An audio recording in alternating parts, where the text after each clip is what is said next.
Ferry Daud Liando selaku pengamat kepemiluan Universitas Samratulangi Manado menilai Partai PDI Perjuangan masih menjadi partai yang paling solid di Sulawesi Utara. Menurut Liando, PDI Perjuangan Solo tak hanya punya banyak jejaring pemerintahan, namun juga didukung dengan kekuatan finansial yang mumpuni.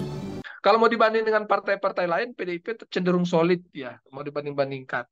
Apalagi partai PDIP juga memiliki basis ke jejaring pemerintah ya. Jadi beberapa kader-kader partai politik yang merupakan kepala daerah. Nah, kepala daerah itu pun suka tidak suka, mereka juga berpengaruh di masyarakat.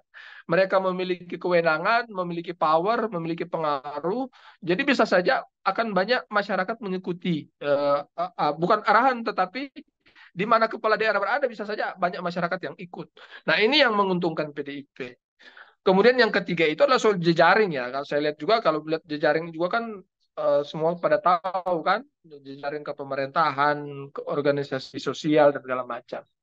Kalau dukungan finansial, saya kira juga PDIP salah satu partai yang secara finansial itu cukup mungkin nggak tahu ya, tapi kalau mau dibanding partai-partai lainnya, karena mungkin banyak tokoh-tokoh, banyak elit-elit, banyak kepala daerah, banyak anggota DPR, otomatis saya tahu juga pasti juga partai memiliki kecukupan anggaran untuk mengikuti pemilu.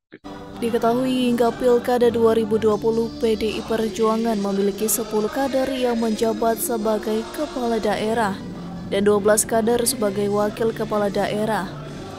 Sementara pada pemilu DPR 2019, PDI Perjuangan meraih 560.000 suara. Tim Liputan Kawanua TV melaporkan.